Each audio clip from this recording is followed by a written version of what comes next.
Hi, Savanah. Hi, Ryan. What are we talking about today? Today we're talking about the documentary Feels Good Man.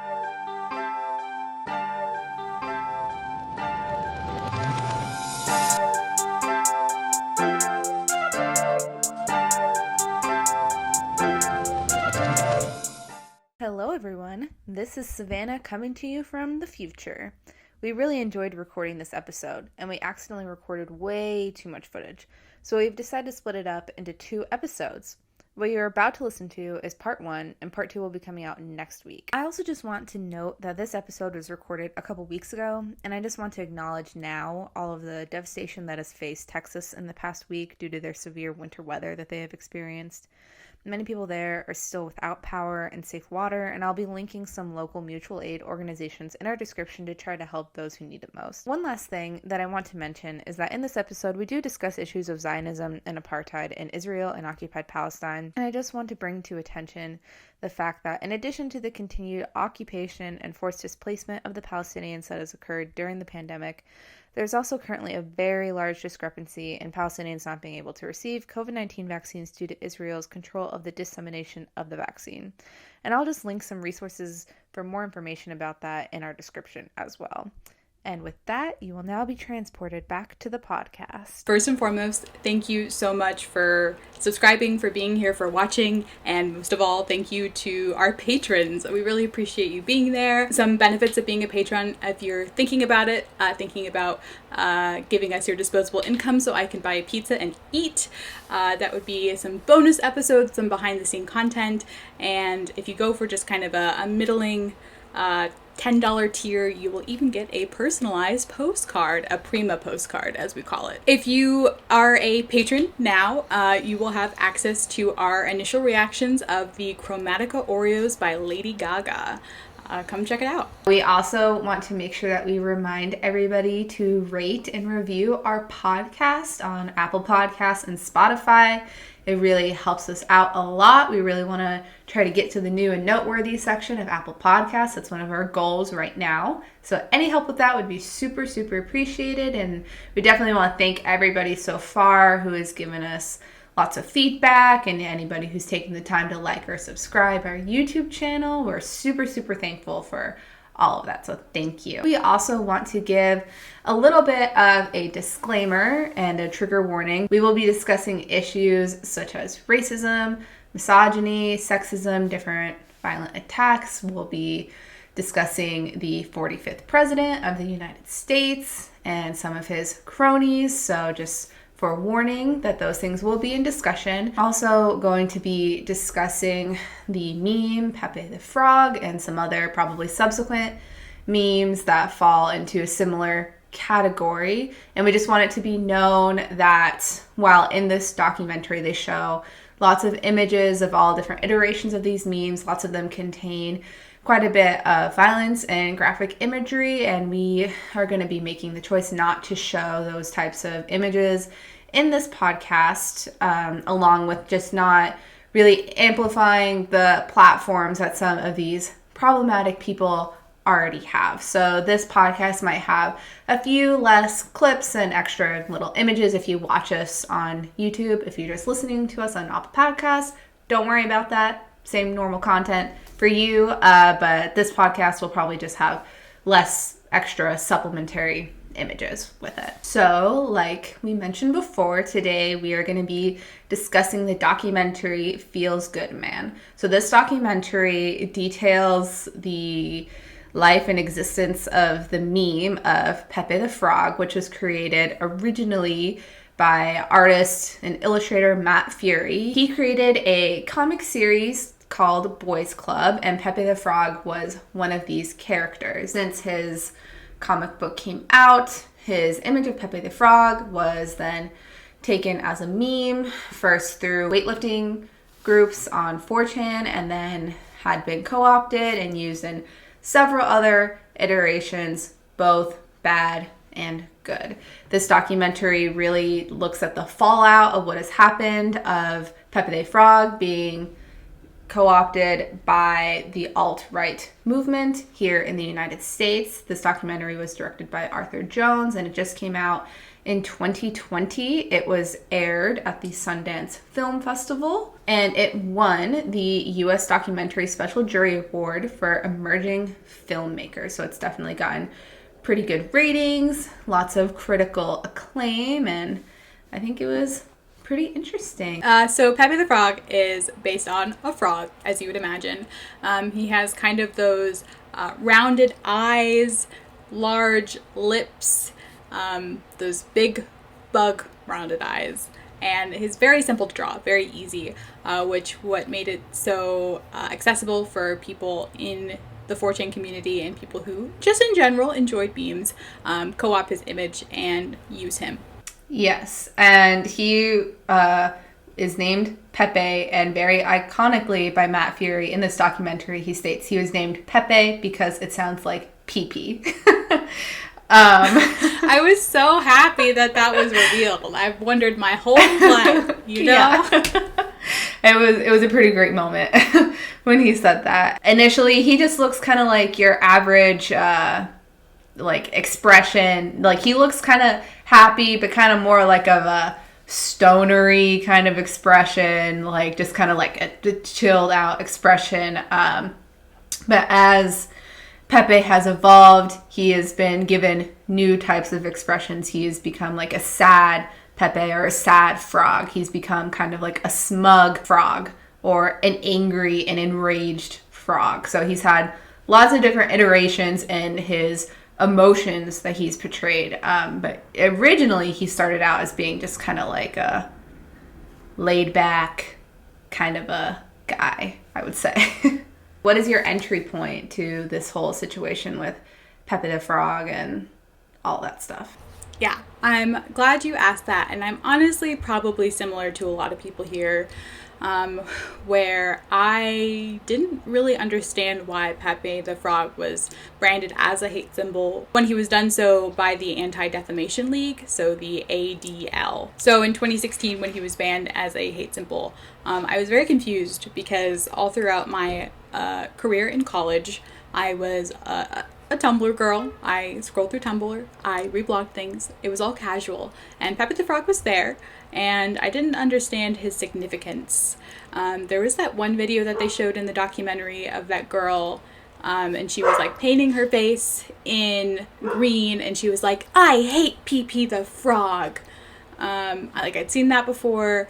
I was familiar with kind of the gentler side of Pepe, and it just I didn't understand when he was banned as a hate symbol, and I didn't really look into it after 2016 because I kind of fell off the media wagon, and it just made me sad to consume and watch the news pretty much 2016 to 2017.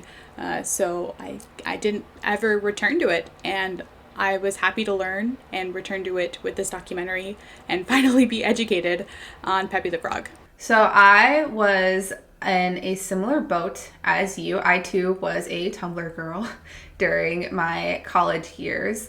And I also I never really saw the dark side of Pepe. I did know that it was there, but I never really knew that much about it. I think I just heard that it was also used by right-wing people, and I think I probably had seen some of the memes regarding it, but I mostly just saw it in the cutesy little things on Tumblr. I remember the one thing that I really remember of the meme that I saw of him on Tumblr was somebody had it was a trend to paint a sunset on somebody's back in washable paint. And so this girl was like, yeah, I thought my boyfriend was painting a sunset on my back, but then really it was just a portrait of Pepe that he had painted on her back. But that's the one that I feel like I really remember it the most. But yeah, when I had heard that it became a hate symbol, I wasn't necessarily expecting it because I wasn't as familiar with that, but I also wasn't surprised, I think, just because of the nature of how things in media had been going around 2016 and just how crazy everything was getting. So it wasn't the most shocking thing I had ever heard of. If anything, I just thought it was like kind of interesting that a meme, like we've gotten to a point in history where a meme has become a hate symbol. But yeah, I think that that's really like what I remember of my first introduction with Pepe. We're going to kind of first talk about the documentary itself, and then we're going to talk a little bit about the general situation of what happened with Pepe. So this documentary, I'm just going to kind of say it right now. I enjoyed it.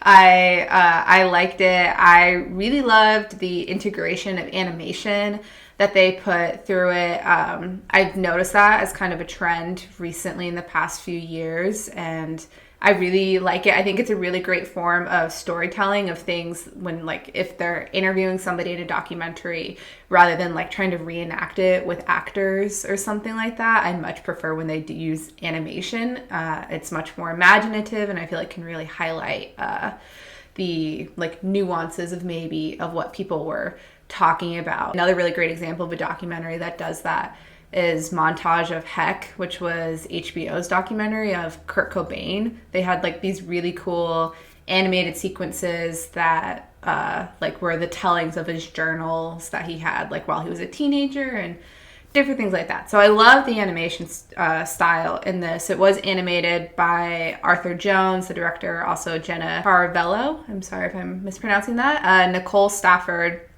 and Kylan Woodrow. So for anybody who might be interested, the animation style definitely is kind of like, it's very colorful and bright, kind of Adventure Time-esque. Those are kind of like the aesthetics that I got from it. Kind of playful. And it's all based on the comic that Matt Fury wrote of Boys Club, which is kind of like a telling of like college guys or guys in their early to mid 20s, just kind of doing their thing, smoking weed, being at home, eating pizza, that kind of stuff generally. Yeah, I thought that the animation was much better than just going through panels of the comic.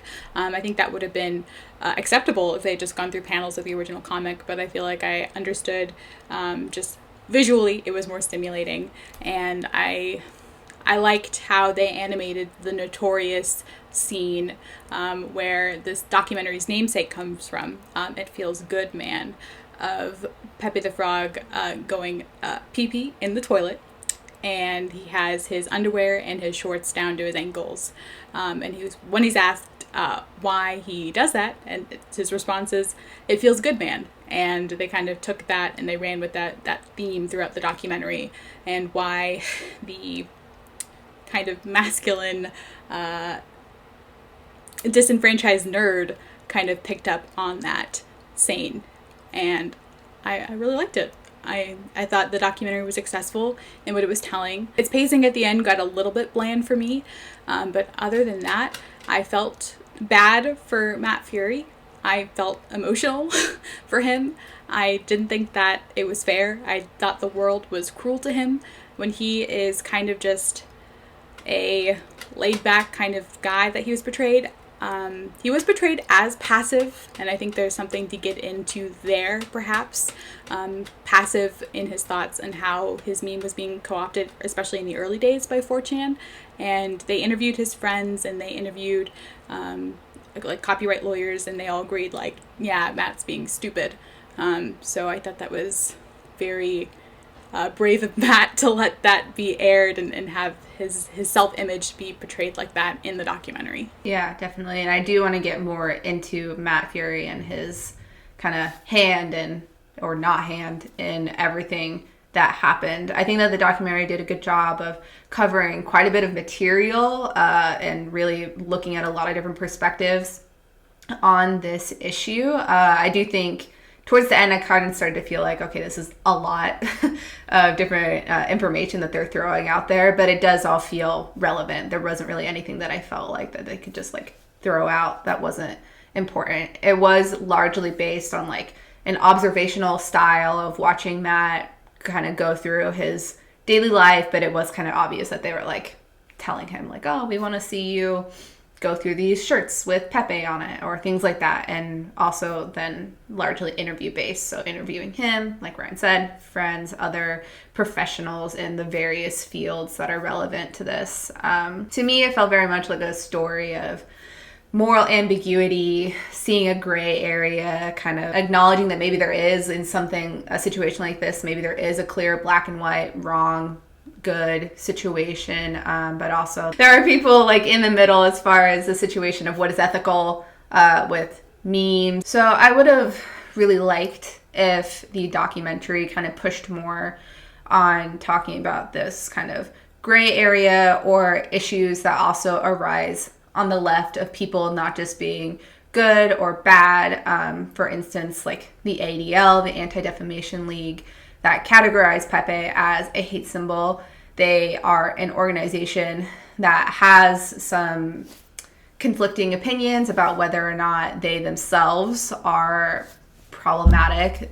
Some people view them as being a Zionist organization. Zionism meaning that Jewish people have the right to return to their homeland of Israel, whether that means the Palestinians should not be there who already live there. The argument being that Zionism is a form of apartheid. Actual white supremacists, like who are notable in that, have liked that. So I think that very much could have been integrated into this documentary, although I'm not surprised because that is a very touchy subject for people to talk about, and that probably would have been maybe too far reaching, but I just think they probably could have done a little bit more to really push the boundaries and show also the problems on the left or the liberal side of things. And yeah, similarly to you, I definitely felt very emotional watching it. I definitely felt like it was kind of a roller coaster too,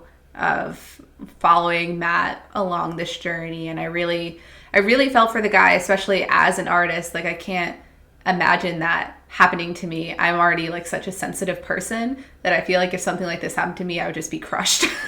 So I can't imagine what Matt has felt like, especially in it. They show him interacting with his daughter and how really he wanted to make children's books. Just seeing all of that, it really broke my heart, and I really felt for the guy, albeit I think he probably could have done more, and we'll talk about that a little bit later, but it pulls on the heartstrings, I feel like this documentary does. Yeah, and it did end feeling hopeful, but I don't think it was enough to compensate. It does talk about how Pepe has been reclaimed by a different community, not in America, near the end there, and we'll get to that. But throughout the whole documentary, I did just feel kind of dread and hopeless and not uplifted. And I don't think the end was enough to compensate for me. I don't know. I felt like that's just the reality of life. Yeah, and the reality of life is sad. Yeah. But I don't know. I guess I have an appreciation of things that acknowledge that things are shitty right now, or that things are still not great. So maybe I don't know. I didn't say that was a bad thing. I just said that it was kind of hopeless and dreary. But it's not a feel good. It's not a feel good. I did not feel good, man. I did not. No. No. But I kind of feel like that's how it usually goes with documentaries anyways. It's very rare that I walk away from watching one where I'm like, yep, the world's good now. I feel better. I didn't learn anything new that was upsetting. I feel like I've watched some true crime documentaries come away with more uplifting feelings than that. So as I mentioned earlier, Pepe did come from the boys club, and the kind of meme of Pepe came from him peeing with his pants and underwear down around his ankles.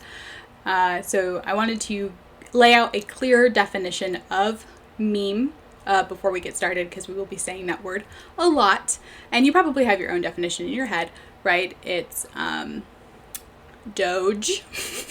I'm trying to think of some vintage ripe memes here. It's the Kermit holding the tea. It's the Ned Stark in the winter. Savannah, you got any vintage memes under your hat right now? It's the 3 Spider-Mans pointing at each other. It's the Batman backhanding Robin. It's the Irma Gerd lady stuff like that. Yeah. Okay, so we all have that kind of general definition in our brain. So the word memetics was originally kind of conceived even before Darwinism was conceived, oddly enough. So it's this idea of things being replicated, being copied. So it was originally kind of used more scientifically, like with genes. Our genes ourselves are a meme, and this meme of our genes is trying to survive through evolution and Darwinism evolution specifically, which 4chan really did leech upon. There's kind of a win and lose mentality when we talk about memes. Some memes survive, some memes don't. Yeah, that's kind of my general understanding of memetics. And Pepe did survive. He's still surviving right now, I would say. Yeah, I think so. I think I still see the occasional Pepe going around the internet. So something else with memes that is notable to their rise of popularity is kind of this idea of celebrating garbage. This was a term that was used by somebody in the documentary. I don't remember who. But memes, if you've ever looked at one, they're not exactly like the preconceived idea of what is aesthetically good to look at. Like, they often look like they were just like scribbled really quickly in like Microsoft Paint, or they don't look like proportional or realistic like in any sort of conventional way. They definitely look like they were made by somebody who doesn't necessarily know like technical skills of artwork or anything like that. And there's a really good article about this that I will link in the description for this podcast that really talks about this. But this idea of celebrating garbage, it kind of just like, to me and what I've read about it, it really just ties to this like feeling of nihilism in this generation. And I think that that's kind of what has led to this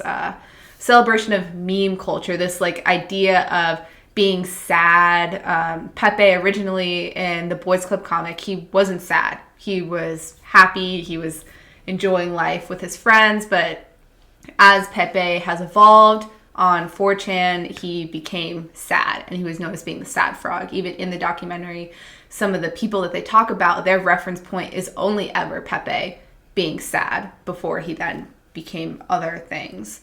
So it's just kind of embracing like this thing like, oh, millennials, like we've been kind of placed in not the best situation economically. We've had to deal with a lot of things like starting from like the recession, watching our parents deal with the 2008 recession, massive student loan debt, low wages, just now the pandemic, just everything keeps getting worse. So we're just we've always been faced with like really big problems, which I think has led to maybe to some like a perceived apathy. But I would say that more so it's like a feeling of just like, well, everything just sucks and everything's gonna suck. So everything's just garbage. Everything's a dumpster fire. Our memes are going to reflect that aesthetically by not being like pristine drawings of things. They're going to look like garbage drawings, basically. Yeah, and kind of in that same vein, I read an article from a guy that was actually interviewed in the documentary, and the name of the article is 4chan, the Skeleton Key to the Rise of Trump. And in that, he kind of describes the different generations, so how society is still to this day being dominated by baby boomers, when we should be far past that.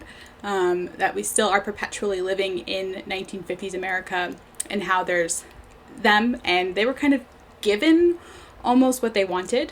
And then there's the generation after that, which would be kind of my parents, people in their 40s and 50s now, who are seeing the cracks, and that they're seeing that they're placing their bets and they've placed them, but they're not showing any returns, right? There's that feeling of Social Security might not be there for them, of their 401ks crashing.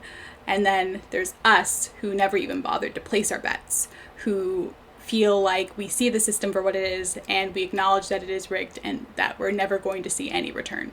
And jumping off of that, Another thing that I think is kind of relevant to this celebrating of garbage with memes is that a lot of it is kind of like uplifting the little guy and downplaying like mainstream things, which we'll definitely get kind of more into that with a discussion of 4chan. But specifically, like, memes look like they could have been made by anybody. They don't look like they were made by a company trying to necessarily sell you something. And I think it tends to be pretty obvious when a company does try to co-opt a meme in some way, and it just looks too polished. It looks too perfect.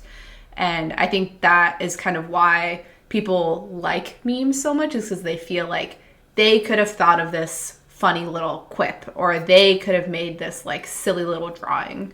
And it just feels like it's outside of those systems that might be causing all these problems in society. It feels like our own thing that we have created in some way. Okay, so kind of on the subject of nihilism, speaking of the devil and 4chan, we get to this group of, I called them disenfranchised nerds. I don't know, that's kind of the best group name for the group that I can come up with. They're people who feel like they should deserve all these things, that feel like they have been robbed, and they live in their mother's basements, and they've kind of reclaimed that for themselves and their own community as something to be proud of. I'm not saying that's wrong at all. Please live in your mother's basement. But there is kind of a, I don't know, nastiness, kind of some sinisterness when it comes to 4chan in that community, and I want to make sure that tone is there. In fact, they do have their own term for that, and they do call themselves NEET. So that's an acronym, NEET, and it stands for Not in Education, Employment, or Training. So again, that's them kind of reveling in their own neatness, their lack of education, their lack of employment, and where they are in life as it is. And it's what they've come to accept, and they have a community like that. So 4chan was kind of a spin-off from this website that did have a more sinister tone just to begin with, called Something Awful. And the founder of 4chan, Christopher Poole, liked Something Awful, and he liked the community around it.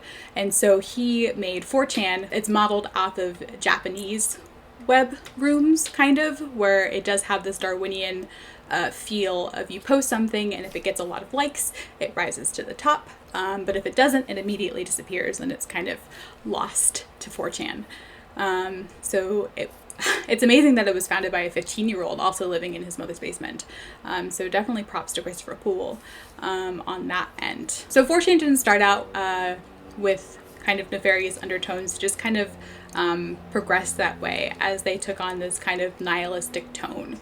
And it started with these raids that they called it themselves on children's websites, where they would go into these children's websites and they would just disrupt them, disrupt the normies.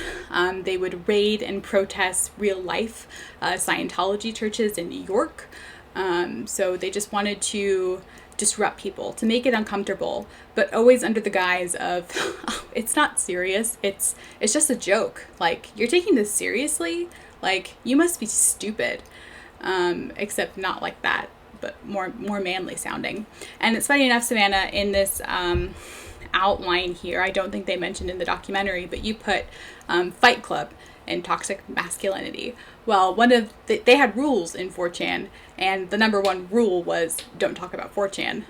So when they would go to these real life events, and they would say, oh, we're from Newgrounds, which was their rival site at the time. Which I thought was funny, ironically, like retrospectively funny. So what I really latched onto, and what I wanted to analyze about 4chan, is how they do latch on to the win versus lose mentality, Darwinism, survival of the fittest, and their us versus them. And I can think of several like fandoms where men have co-opted them, and it has become toxic. Take My Little Pony in the 80s, 90s. It was just purely a girl type of thing, like girl power, had mostly female fans, and then bronies come along and kind of ruin it. And then there's even things like when girls have their own toxic memes, like the not like other girls meme, and then boys take that and they pit those girls against each other, and they come up with memes like not your other girl starter pack.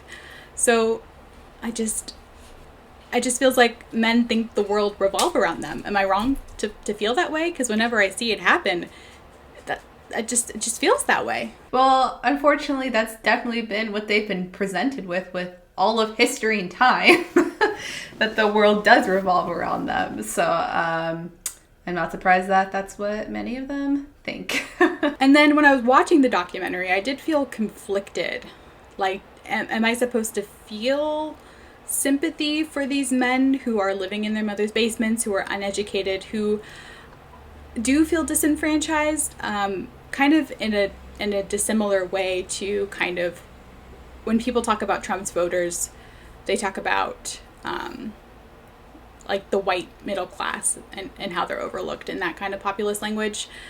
So they're not in that. They're not in that that same category. Yeah, I mean, it's so complicated.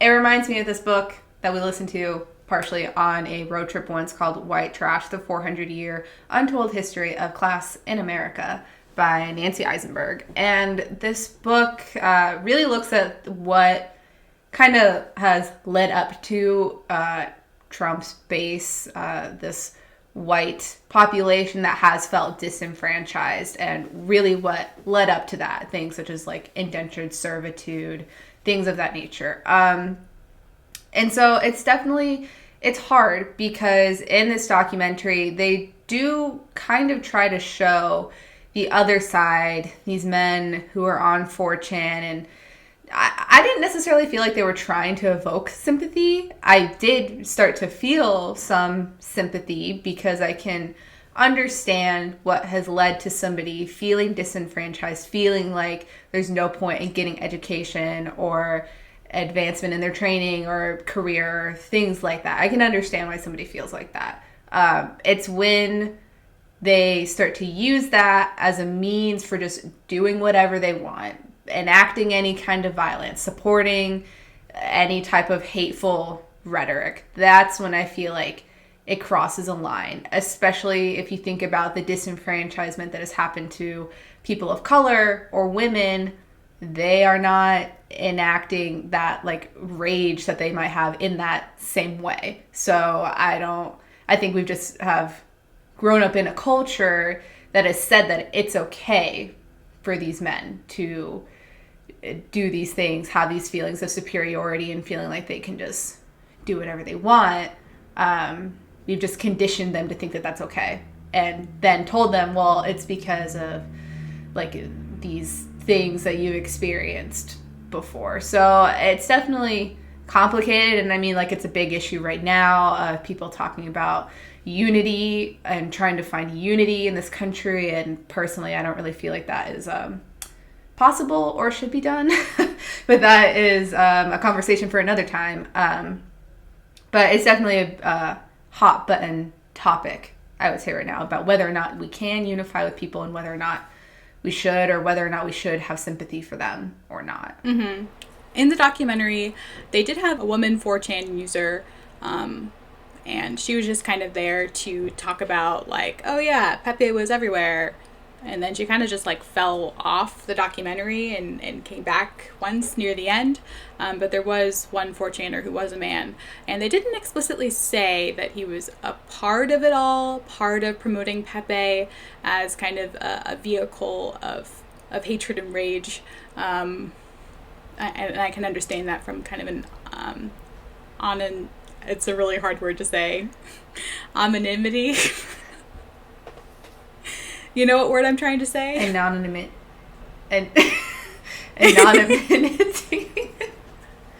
Anonymously.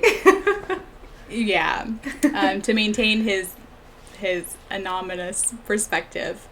But I thought that the documentary, I really wanted to know what his beliefs were. Well, they did show how he liked that guy. I don't remember what his name is, and I don't think it's necessary to repeat his name. That guy who went and did a shooting at a convenience store by a local college, and how like people, it seemed like this 4chan community really latched on to this guy, and this is one of the incidences that can be used as an example of what the downsides are of this type of community. This man really felt like he like hated women. I think he said something like, oh, I'm going to kill every blonde slut that I see, or things like that. And a lot of that was specifically this feeling of like women owing men something, women owing men sleeping with them for no reason whatsoever. Or a lot of these men,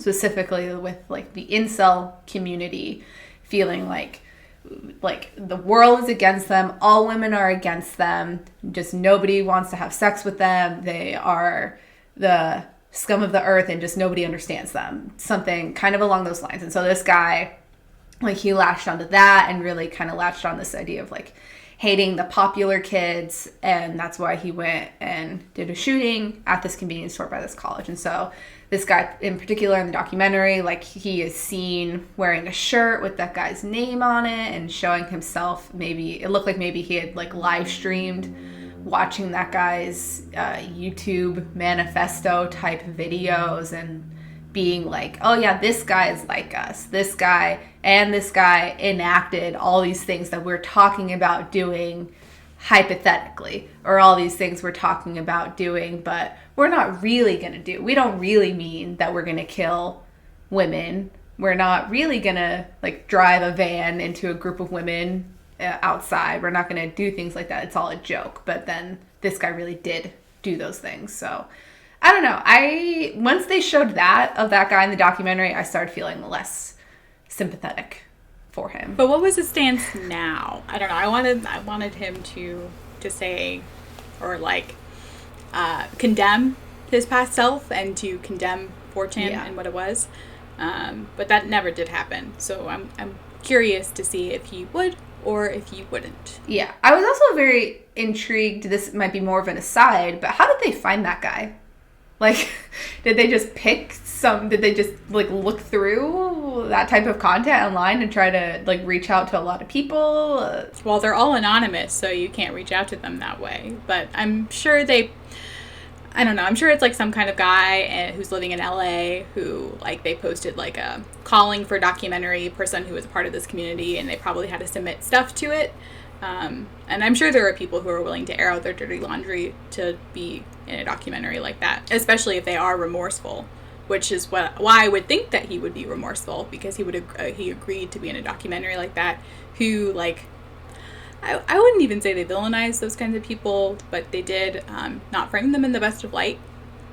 So I don't know. I mean, he definitely wasn't the only one in there who was not remorseful. They had I don't recall what his exact title was, some type of like communications person who was on the Trump election campaign, and he was not remorseful. He seemed very strong in his opinions of the situation. And that guy at the end with the rare Pepes, he seemed like he was just still living for everything.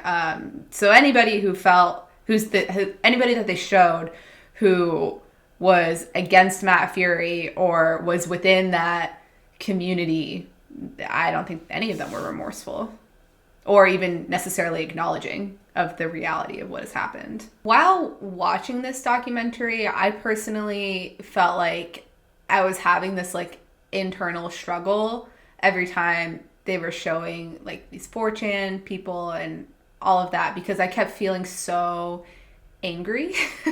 And I am the type of person who, it's like, I get very defensive and very passionate about things, and I know that I've engaged with people who are either like this kind of 4chan community or probably have been a part of that 4chan community, and I know that they just like love to get a rise out of you, and like that's kind of like their whole thing is like just trying to instigate chaos. So I kept having this like internal conflict of feeling like really angry and then being like, no, Savanah, that's just what they want you to like feel. Like they want you to feel angry. They want you to be that liberal feminist, liberal arts education woman who gets upset about all of this. So you can't feel that way. And I'm just curious if you felt any type of conflict regarding that, or how you felt watching that and seeing these people out there on this documentary. I didn't feel it as poignantly as it sounds like you did. I don't feel like they kind of focused on that. I did feel a little bit more sympathy towards Hillary Clinton, because they almost kind of framed it as like Hillary Clinton against Pepe, and how no matter what she did, she couldn't lose would lose the war against Pepe, because if she took it seriously, then she's mocked for taking a joke seriously. But if she laughs along, then she's laughing along with the enemy. So it's a really strange political tactic that I can't think of an example like Pepe before that. I can't even think of something that is close in my brain. But that's kind of what it made me feel. But I have been in situations like that where it is someone's goal to get a rise out of me. And I hate that. And you know what I hate most? Personal story is I know that my straight, cis, hetero boyfriend kind of teetered in that realm in his past. And I think about that sometimes. And it makes me very uncomfortable. I understand. My cis, hetero, albeit non-white boyfriend, he's told me about his experience, because he, kind of similarly to your boyfriend, has been like in the video game realm and things of that nature. And like he's told me about his experience of going on 4chan, and he always is like, yeah, like I always thought it was a joke. Like for a long time, I just thought it was a joke. And then at a certain point, he was like, I don't think it's a joke anymore. But I mean, even him, and he's somebody who I think is more evolved than maybe some people on 4chan are about thinking about like different social issues. Like I think it still took him a while to figure out that it isn't necessarily always a joke. Lots of conflicts internally regarding the people in our life. I mean, it's not even just them. I feel like most men that I know of this generation probably have had some type of interaction with that online. And the only female equivalent that I could think of would be Tumblr, maybe. Most women I know have, in our generation, who are into internet things, that was probably like their opposite space. There are sure women a part of 4chan and a part of Reddit, a part of Newgrounds, I'm sure, but in the minority. Which is a great segue to our next topic, which is this idea of meme magic. So when I heard this in the documentary, I kind of had like a moment in my brain. So in the documentary, one of the people that they interview is somebody who is labeled as some type of occult academic and scholar. And when I first saw that, I was like, okay, why is he here? I don't really understand. But then as they kind of explained, I was like, oh, okay, this makes sense. So meme magic, what is that? It sounds wild. It's kind of this idea of memes being sort of like some type of supernatural, spiritual entity in some way. So I've seen people liken this to something like alchemy, which is the transformation of matter. To me, when I was hearing it described, it kind of just sounded like manifestation vaguely. Like if you visualize something and you write it down and you focus your energy on it, you can make it happen. I've seen people liken it to something like a tulpa. Shout out to any Twin Peaks fans and tulpas. But it's something like an entity that can be brought to life just by thinking about it hard enough. It's also been seen as something like an omen. In this documentary specifically, it talks about whether or not Pepe could be an omen of and a sign of the times, basically, of what we're going through. So an example of this meme magic could be something like chain letters, which actually I have only ever experienced chain letters in the form of like emails and text messages. But prior to that, I believe they actually were letters that people would mail in the mail. But a chain letter, I remember getting things that would say when I was like really young, maybe like 5th grade, 6th grade, I'd get an email from a friend saying like, you have received the lucky email. Send this to 10 friends to find $100 on the street. Send it to no one and you will be condemned to hell. Like things of that nature. I remember seeing one that actually I remember really frightened me. I got a text message once that had like a picture of Reagan from The Exorcist, and it said like you had to text it to like 20 people or else like she would come and get you.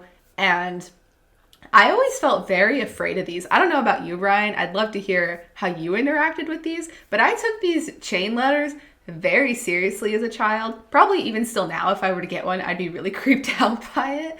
But I was always so scared. I would like, if I only had 5 email addresses of like my friends, I would like go through other people's, like I would see who sent me the email and I would copy and paste all the email addresses that they sent it to of people I didn't even know and then send it to them because I was like, I gotta avoid getting condemned in this way. I'm just so terrified. So it was a real experience for you. It was not a joke. It was very, very real. I don't feel any strong feelings towards chain letters. I don't think I've ever taken it very real, and maybe if I did, it was more in proxy to you. So if I did, it would probably be because of you. I was probably sending you them. Yeah, you probably were. If you didn't know, Savannah's the older cousin, and she had a lot to do with what I thought just in general. That's it. Yep, that was the whole sentence. I mean, yeah, a lot of thoughts that I had are because of Savannah. So I don't think I ever really took them super seriously. Now I don't think I get any curses. I more just get kind of the ironic, this is the bad bitch dragon of the new year, and like a whole bunch of sexual innuendos, those kind of messages now. I don't really get any kind of super serious ones anymore. And those ones I do send out, the ironic ones, but of course it's all for the meme. Yeah, and actually, this is again kind of an aside, but during the course of the pandemic, I feel like there's been kind of like a resurgence of that kind of content, especially at the beginning when people were at home and bored. I got several like chain type challenges or messages from people, and it was kind of fun and nostalgic in a way. Also, just kind of background about maybe why I had such a visceral reaction to these chain letters. I feel like our family is very open to supernatural and spiritual things. So maybe I was just already primed to be afraid. Like, it's not uncommon, especially I think this is okay to say, Ryan, your mother is very open to talking about her experience with ghosts and things of that nature. Some slightly Catholic, weird connection to otherworldly things. So that's something that I feel like we've already been kind of exposed to. So for me as a child to see that, it was just like too much. Too much for me. Yeah. And on social media, it's like, this is the lucky duck. Share, or we'll have a horrible 2021. This is the blah, blah, blah. Scratch his nose on the screen, or like, things like that are not chain letters, but are kind of like chain posts. Yeah, and almost even kind of referencing our previous podcast before that, which if you have not watched yet, check it out. Link up here somewhere. We, in our last podcast, we talked about some apps, one of which was High Heels. And in the reviews of that, there were several people who were like, once I've played this game, my depression has cleared. I found $500. My father made me pancakes. Like, things like that. So it definitely still, things of that nature still exist. And so kind of along these lines, more things have evolved. One of which is this idea of Kek. So Kek originally is a ancient Egyptian frog like God. Like, it's an anthropomorphic frog, humanoid body frog head. So Kek was believed to be an Egyptian god of chaos, which, as we've already kind of discussed, 4chan loved chaos.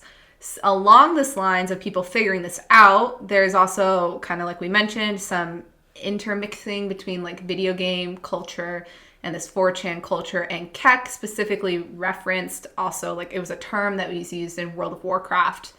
And Pepe the Frog, as we have mentioned, is in fact a frog.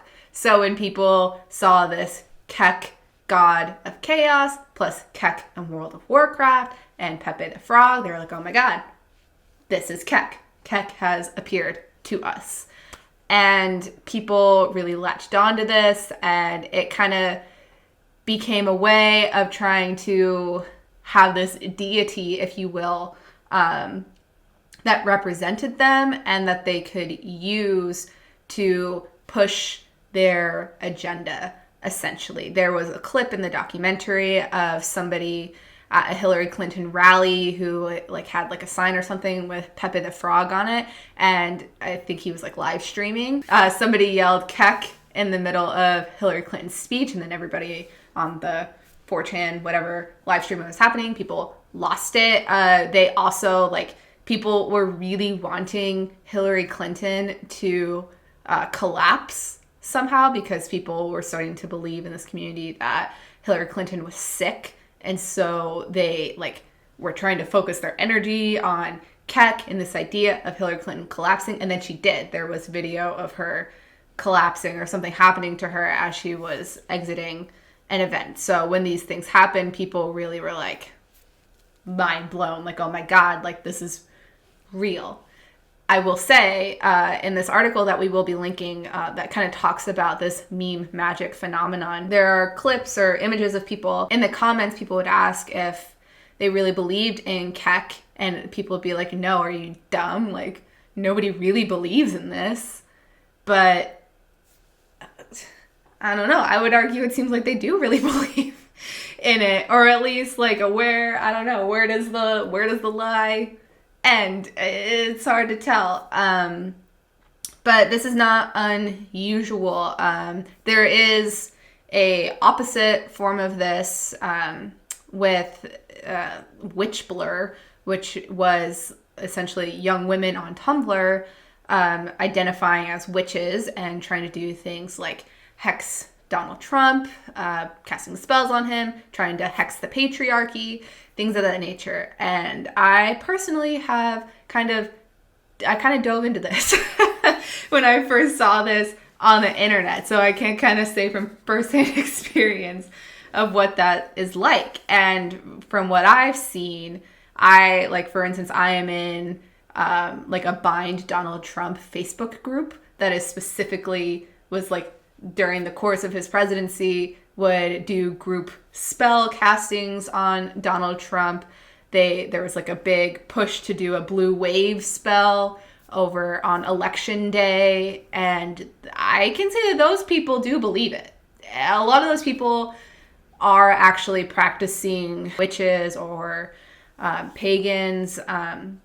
So I know that those people really do believe it, and it's not a joke. In those circles that I've seen, at least in that, I have not experienced as much as it is on Tumblr to see what it is that if people feel like it's a joke. But from what I've seen on Facebook, people don't feel like it's a joke. People feel like it's real. I think I'd more like to point it out as you were talking. I think it is like unsurprising to me, but kind of something that I've never thought about before.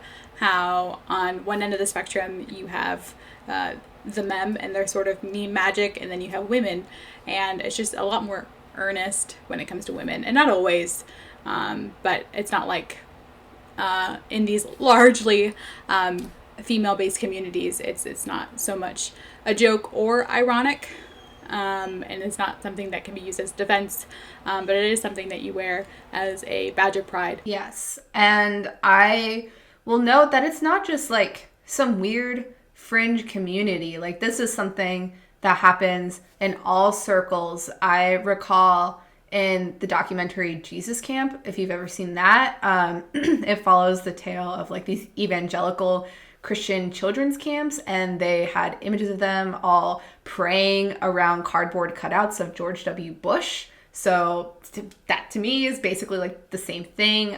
There was a group of activists in the 1960s who, in an attempt to kind of stage act of protest, attempted to levitate the Pentagon to protest against the Vietnam War. So things like this have always happened. It just seems kind of fringe because it's the internet and spirituality, and a lot of people feel like those things like don't go together. But in this article that we're going to be linking, I think it does a good job of kind of showing how they can really link together. And I think that this idea of like manifesting these kinds of things is just like really interesting, especially to think about other memes. For instance, I recall in the 2016 preliminary elections, there was a moment where Bernie Sanders was giving a speech and a bird like flew onto his podium and stayed there, and everybody thought it was like this really magical moment and a sign or an omen of how Bernie is the one of peace, or Bernie is the one who's really going to save us. Or on the flip side, during the debates this past year in 2020, the fly landing on Mike Pence's head being kind of like a symbol of he's garbage, he is evil, like the rotting flesh or filled with shit, like things of that nature. And I don't know, it just is like so interesting for me to think about if these, like how people feel like these things are manifested from their own energies in one way or another. I completely forgot about the Bernie bird. I honestly like forget about so many things until they're uncovered. I think that documentary made me think of quite a few things that I just completely forgot about, certain Pepes and certain imagery that I had just been locked away in my brain. And it really took me back, especially the whole basket of deplorables language that the right really latched onto, and they kind of twisted that to be like, well, if she thinks we're deplorable, then I guess we are. Kind of back to what you were saying about like Hillary Clinton and this idea like of her not understanding the memes and like not understanding Pepe, things like that. I've wondered often about how, like, why is it that the left seems to struggle so much? And by the left, I mean really like the mainstream Democratic Party. Like, why do they struggle so much to relate to our generation? And I guess that's the larger question, but why do they struggle so much with their memes? Like, why is it always such a problem? Why has the right been able to, it seems, do a more effective job of this? It's hard from my perspective because when I look at the right, all I can see is just every word that they speak. I'm like, are they serious? Every Fox News segment that's played in my echo chamber of leftist Facebook, I'm like, haha, that's funny. I can't believe that they would actually say that on Fox News. So, I mean, maybe it doesn't feel like a meme to like actual 50-year-olds, but it does feel kind of like that ironic meme to the 20-year-old with the Make America Great Again hat. Maybe that hat is a meme to them and they've given up and they take on that nihilistic, ironic energy. And that's who they are now. The modern Democrat Party is moderate, and anything they do just is so in the middle. It's neither like obscene in one way or disruptive in another way. Nothing they do is disruptive, I guess, is what I have to say. And Bernie Sanders, who does deviate and is disruptive, even though he shouldn't be, he is kind of the epicenter of the leftist meme society. He is. And I think, like, specifically with, like, the Bernie chair meme, I feel like those kinds of things have really taken off for him because they just feel more organic. And I feel like maybe that's just because people, like, in our generation maybe just really, like, feel connected to Bernie or feel like he understands the reality of the situation. Like, it feels like he really, I mean, maybe this is just my own bias, but I feel like more so than other politicians. Like, I feel like Bernie has a better understanding, or at least he talks more about the reality of the world we live in versus like Nancy Pelosi or something like that. And he's even been able to like use those things in a positive way. Like with the Bernie chair meme, his campaign was able to make like stickers and shirts and raise like a bunch of money for local organizations based off of that. So I think that's also good. People like to see him using it like to help other people, I guess, versus maybe if Hillary had used like a meme, then it's like clear that she's just using it to try to boost her campaign or try to like reach out to the young kids. Oh yeah, you remember the hot sauce in her bag? Oh. Wait, remind me what that is. I don't remember. It was like right after Formation had like aired on the Super Bowl, and Hillary was on some kind of talk show, I don't remember, and she was like, yeah, I've always kept hot sauce in my bag. Yeah, and maybe she really has always kept hot sauce in her bag. It still felt like pandering. I think Obama and Michelle Obama have Barack Obama and Michelle Obama. I can't just call them Obama and Obama. But I think they have, in their presidency, have gotten the closest to being successful and being memeified. We have Michelle's armed. We had the iconic quote where Obama's like, I wouldn't know what it's like to lose my second term. I won both of them. You have Barack in his post-presidency, just kicking back, hanging out. In the movie Love, Simon, someone dresses up as Barack post-presidency in his Hawaiian t-shirt. So I think that Barack has certainly gotten the closest to being in touch with the modern generation. Yeah, and I have seen kind of a resurgence lately. I remember back in the day on Tumblr seeing lots of memes about like Barack Obama and Joe Biden being like BFFs in the White House, hanging out, like Joe Biden always being like the little brother, almost like annoying Barack Obama, things like that. And I think I've been kind of starting to see a little bit of those things come back, which I think, you know, the Biden administration could use to their advantage if they chose to do so. Thank you all so much for checking out today's podcast. Make sure to like and subscribe if you've enjoyed it, and leave us a rating and review telling us what you think. Come back next week for part 2, where we wrap up our discussion on Feels Good Man.